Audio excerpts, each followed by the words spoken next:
Hello, everyone, and welcome to another Commissar's Journal. I am finally in Japan. Well, we were in Japan on the 15th. So the video log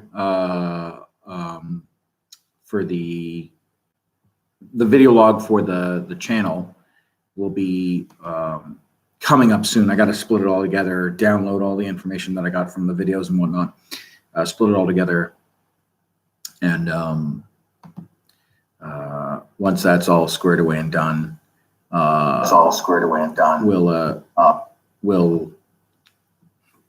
I'll put that all together in a video, and then put it out for YouTube.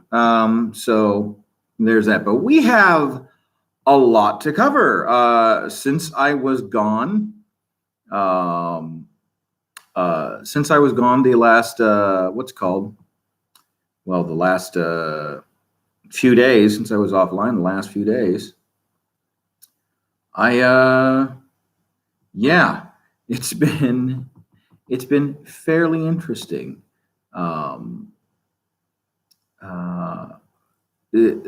We in the 40K universe, right? We have let's see. Well, let's go over what we've covered. The 3D printed army and tournament wins, and that's reported via Spiky Bits. What also is reported at Spiky Bits is the Forge World stuff, the Forge World and GW price increases, and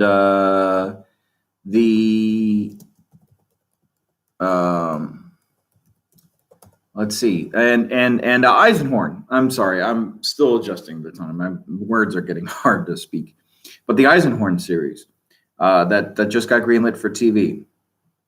So let me put on the video real quick to the channel, or to the Discord, and we'll get to it. We'll talk about what's going on. So.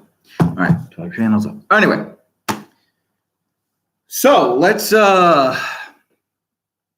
us talk about the snafu, as I would call it, of the 3D printed army that won tournament. And I think it is more. I don't think it's a snafu for the I think it's a snafu for Games Workshop. Okay, it's not a snafu. I mean, if you were playing in the tournament and you got beaten by this 3D printed army, that leaves a bad taste in your mouth, right? Because what Spiky Bits is reporting, or was reporting on the 1st of July, that came out, was an ambiguous hobbyist, one with a 3D printed army, with 3D printed models and proxies.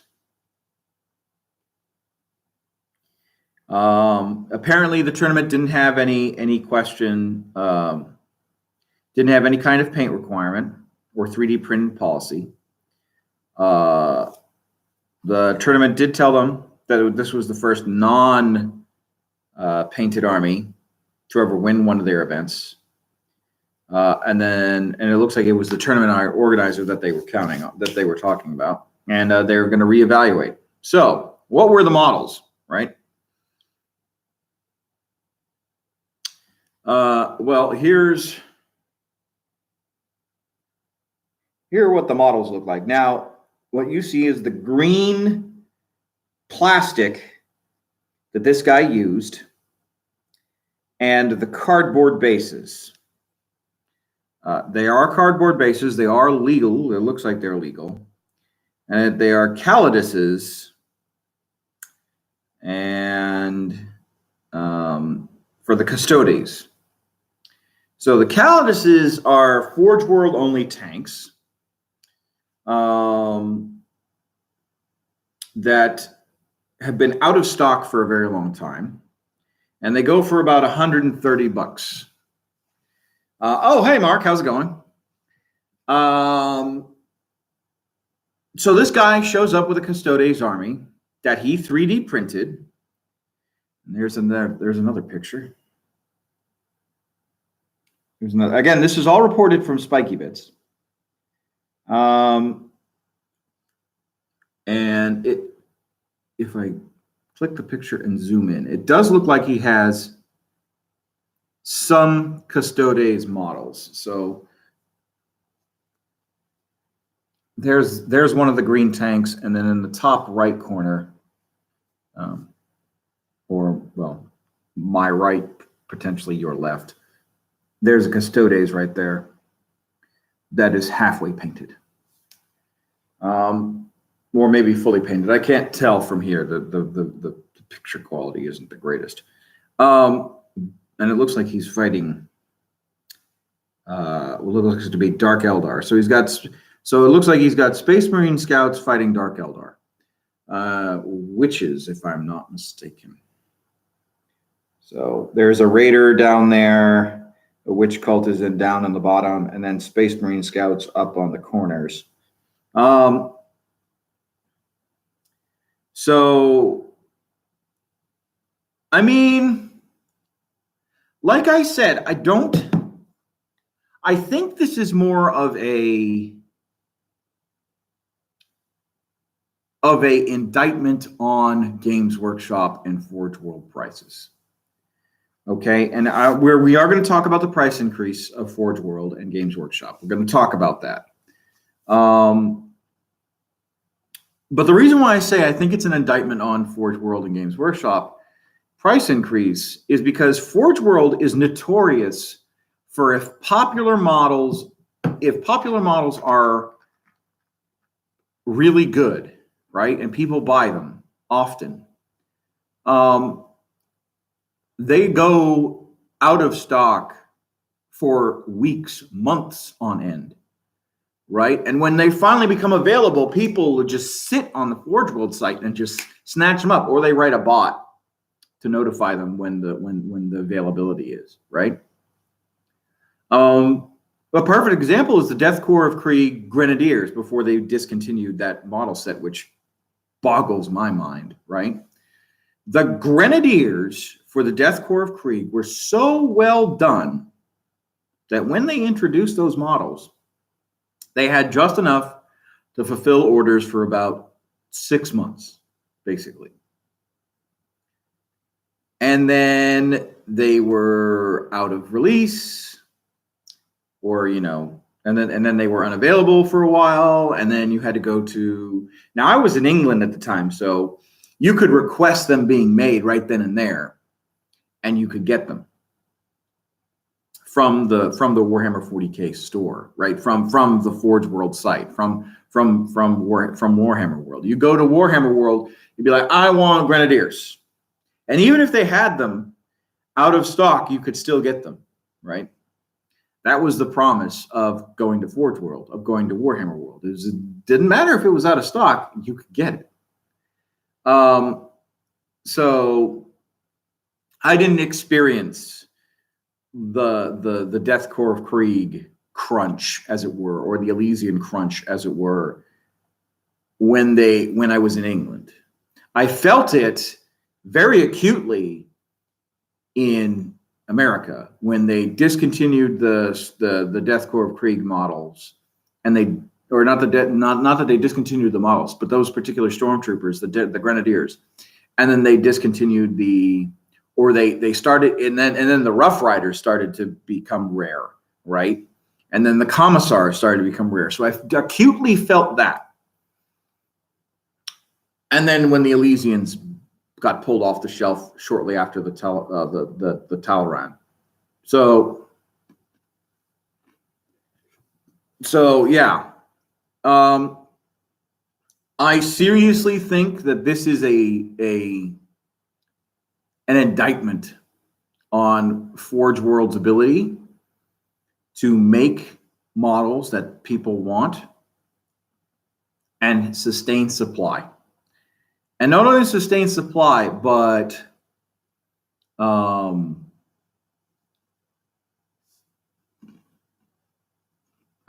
no, Ryan Owen.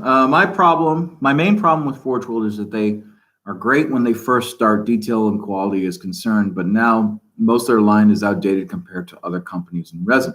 Sure, that's we're gonna talk about other companies, right? We'll get to that argument, but the main story I want to focus on is the fact that people are outraged by this, like that. Like, if you scroll down to the comments, if you go to the Spiky Bits comment section, right, or any Facebook page that airs this, right, people are rightfully outraged, right? They're like, how could the tournament organizer, the TO, allow this guy to show up with green models, not even resin, right? Just straight up green models. Guns are missing off of the body, right?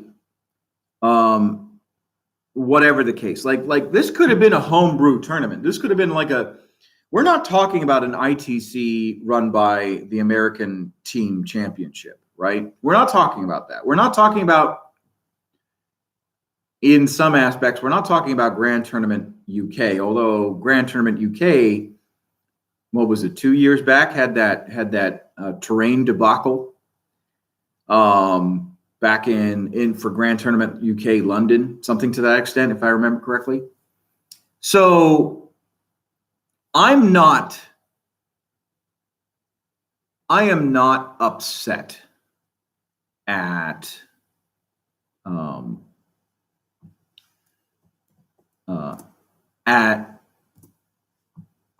the player who did that, right? I'm not. What I am upset with is the outrage, right? The outrage that people are experiencing, because it's like, oh, how dare that person come in there, get allowed and whatnot.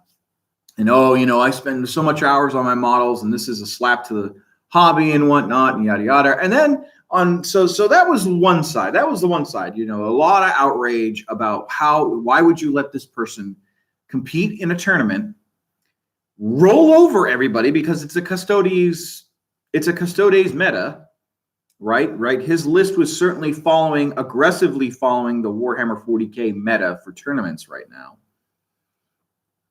And then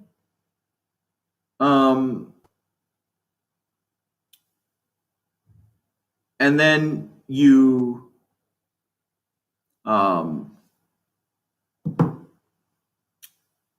and then you just let him follow this meta, make this list that follows the aggressively follows the meta during tournament, and then you just let him run all over you after you've built like this wonderful army, you've painted it and whatnot, and some guy comes in with green weenies and just obliterates you, right? So again, I think it is an indictment on Games Workshop and Forge World. Games Workshop's models are very well detailed. Forge World's models are very well detailed. Even now, they're not as good as some other companies who are trying to chip away at the monopoly that is GW and Games Workshop, that is GW and Forge World. You got Victoria Lamb. You've got what's called Raging Forces.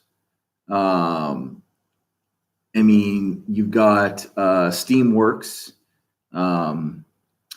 I could name some other stuff. It's just the companies aren't coming to my head. Creature Caster. That's another one. Creature Caster.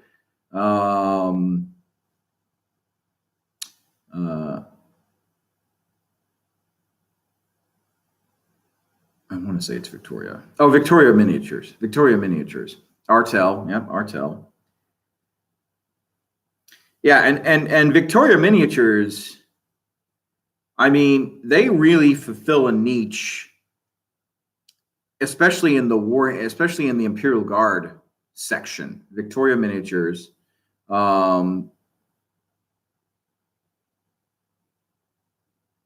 Raging Heroes is the miniatures company that I was talking about. Creature Caster, Artel, like they are fulfilling something that's not there, right?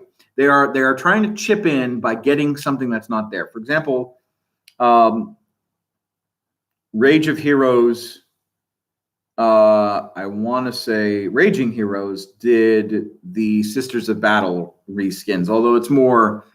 Some of the stuff is hyper sexualized in their models, which I have an issue with that.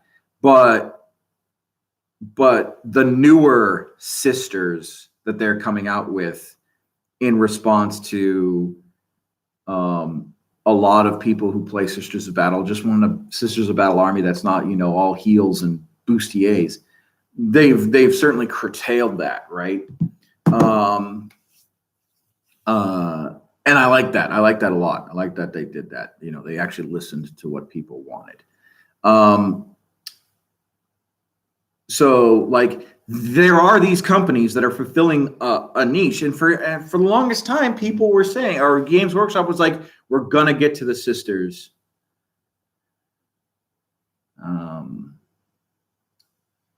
What does it say? I'm with you. If they didn't try to sell the sensual side so much, they'd garner a bigger draw, honestly. Yeah. I totally agree on that. But yeah. So like Raging Heroes, their first line was Sisters of Battle models. Why? Because the hobby was saying, we want Sisters of Battle. We want a new rule set and model update. And here were these guys going, hey, we could do it. It's not Games Workshop, and it's certainly not tournament legal, but, you know, it's better than playing with pewter models that take forever to paint and forever to make. And then if any of them break, good luck trying to replace them. So, yeah, I don't know. I think GW's Fortress and Forge World's Fortress is still very firm and strong. But it's the fact that people are coming and chipping away, right, at the stuff that's not getting fulfilled. I mean, so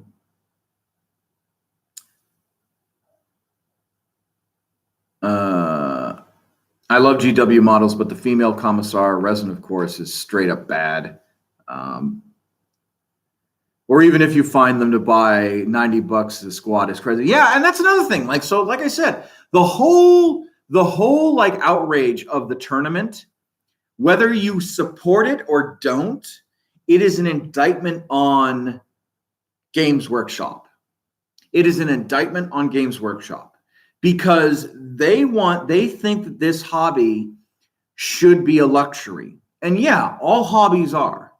You go out and you buy, it doesn't matter what the hobby is, whether it's video games to guns to car parts to whatever the case, to little plastic soldiers, right? The problem that you lose sight of, and that Games Workshop mission statement's really interesting because they I should field Lego Space Marine Army. Oh, man. I have seen the Lego Space Marines. I don't know who makes them, but they're really good. I've seen Lego Guardsmen, too. I've seen Lego Lehman Russ that was actually looks pretty good. I can't find the picture. I don't know where it is on my laptop anymore. I think I might have deleted it by accident. But if I was able to share that with you guys, you'd think it was pretty good.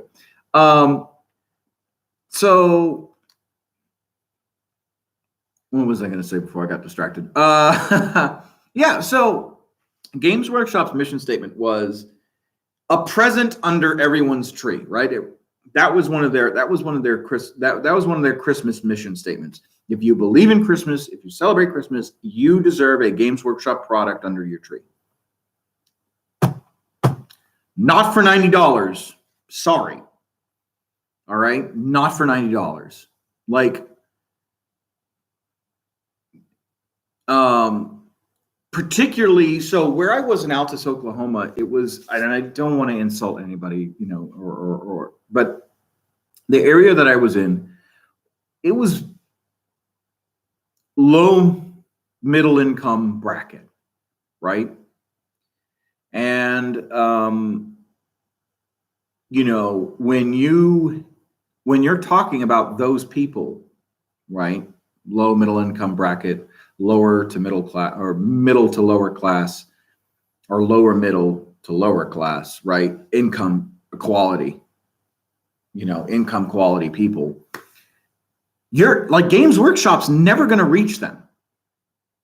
Never going to reach them, because why? Because if a Start Collecting box is $95, okay, and you need to buy the brushes, the paints, the glue, right? Even if you go bargain basement and you go to a hobby store that just sells Gorilla Glue, right? Or testers, right? And you buy an X-Acto knife, a box cutter for like $5, right? Instead of the clippers, which go for 33. You know, Games Workshop wants this air, and the hobby does too. They want this air of elitism. They want this, or not elitism. That's a bad word. They want this air of perfection. I would say perfection. And, you know, and I received it too on my channel. They were like, hey, you're playing with unpainted armies. Why should I be watching you? It's like, well, because I'm a active duty serviceman who's also a dad who doesn't have a lot of time. And the time that I do give to you guys is precious to me, because I want to contribute to the hobby. I want to entertain people in the hobby. I want to share my experiences in the hobby. So yeah, the orcs haven't been painted in a while. My guardsmen, my main army, has been painted, lovingly so. But I don't have that ability anymore, right? I don't have that ability to dedicate an hour, or not an hour, but a full day to paint a tank and make it look good, all right? And a tank and a squad, I should say, because that's like the running average for me. I still will paint, but it's not as much, right? I got a 3-year-old running around the house. The last thing I need to do is have her take one of my paintbrushes and draw, you know, the Star of Chaos by some weird twist of fate and summon a demon into my household. No. So no, that's we don't do that here. But the point I'm getting at is that I don't have a whole lot of time. So getting to this point, back to Games Workshop,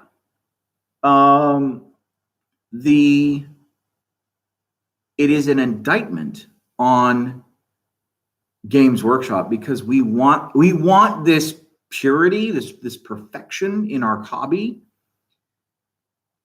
but we're also not turning around and saying, hey, if we want this, there's got to be give and take, right? And there's always like you could go into economics and say, well, it is a luxury, it is supply and demand, it is unfortunately, you know, you vote with your dollars, yada yada, standard capitalism practices.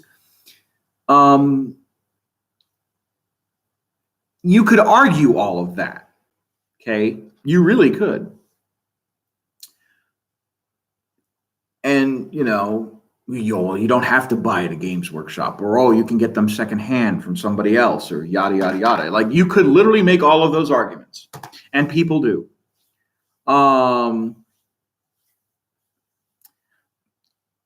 But the argument is that if Games Workshop wants to avoid these kind of controversies, they need to seriously look at their marketing and make sure that, you know, they realize what's going on.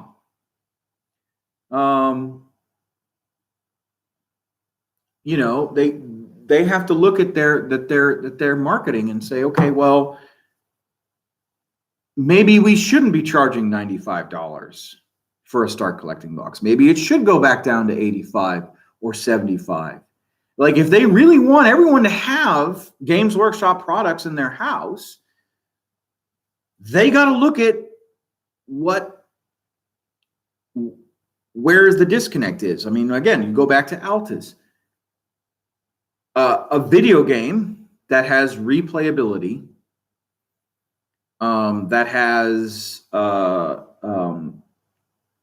kind of a little bit of investment, right? You invest a little bit of time playing the game, and then you have replayability, right?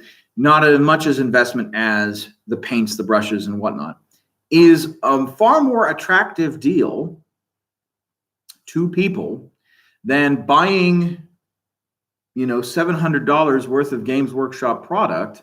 And oh, by the way, you may not even have a full army, right? Yes, a Start Collecting box technically is an army in a box. You just have to paint it, build it, and you can field it. It's a patrol with something else. It's a patrol. It's one HQ, a troops choice, and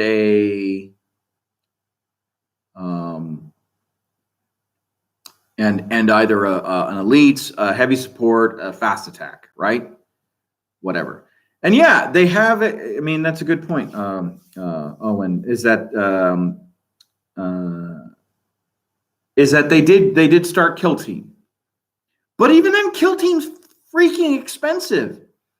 Like, if I was to, I'm going to go online right now and look at the Kill Team stuff.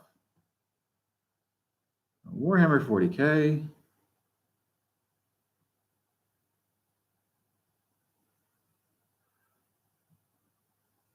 Oh, actually, maybe I should go to Box Games.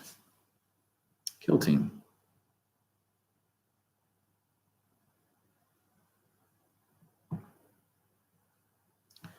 Kill Team. So the manual itself is $40. The Commander's expansion set is $60. The Elite's expansion set is $40. The board which you play on is either $80 or $90, depending on the expansion. And the Rogue Trader Kill Team is $130. Oh, by the way, you still have to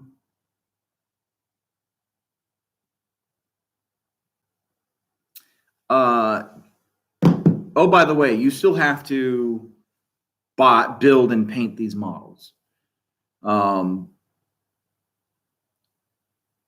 So for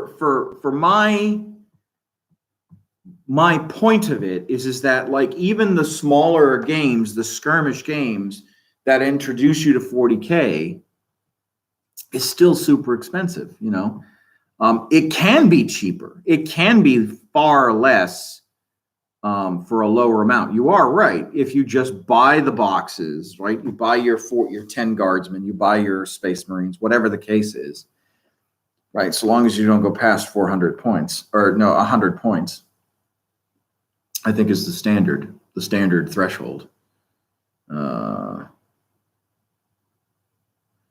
Yeah. Hey, I get a little embarrassed when someone asks how much I spent for this hobby over the years. Yeah, I mean, let's see. My Sisters of Battle I got secondhand off of eBay. And I want to say that was around $600. The Dark Eldar I got for $450. The Orcs I got for $3. So I'm already at $1,300.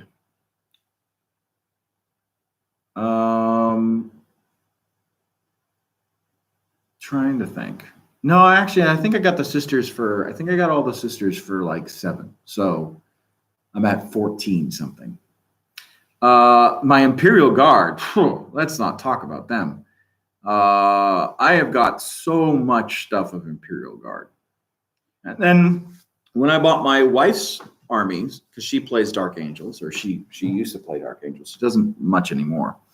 I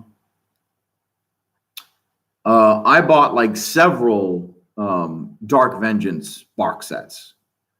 So I have a lot of Chaos, and I have a lot of Dark Angels. I got knights. I mean, I probably spent close to, we'll call it $4,000 in just models, not including paints. Paints is probably around another 1,000, so 5,000. So 5,000 total, right? That's a lot. I mean, it's incremental. It is super incremental, but that's a lot of cash to be throwing around, especially for somebody that isn't well off, right? I mean, I don't want to sound patronizing to those who struggle with income, and I don't want to monetarily shame them. But because I don't like doing that, right? We're all human. I mean, I could have easily been poor. Could be easily poor. So I try and be very objective and not just empathetic, but understanding, right? So I don't want to shame anybody for their income bracket, right? Because that could be me at any point in my life. That could have been me, or could be me. Not could have been, could be me at any point in my lifetime. I don't want it to be, and no one wants to be, right, in that kind of dire situation. So that's why I take it and I'm like, I don't want to shame anyone in this particular bit. But it's irritating me because,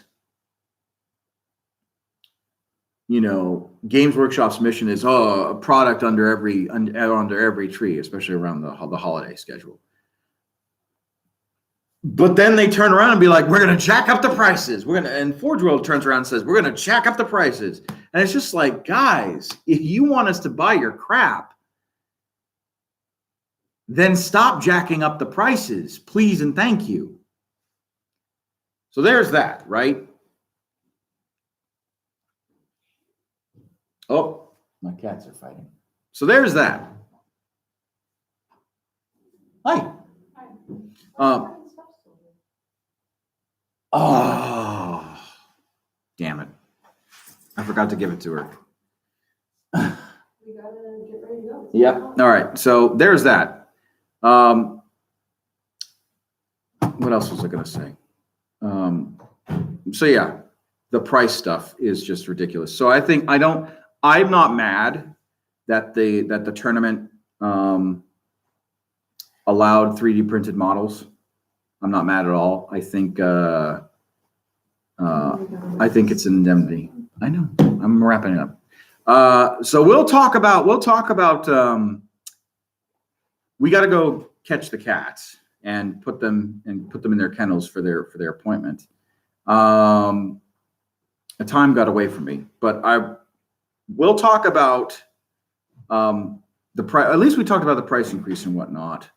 But we'll talk about the Eisenhorn stuff later today. All right.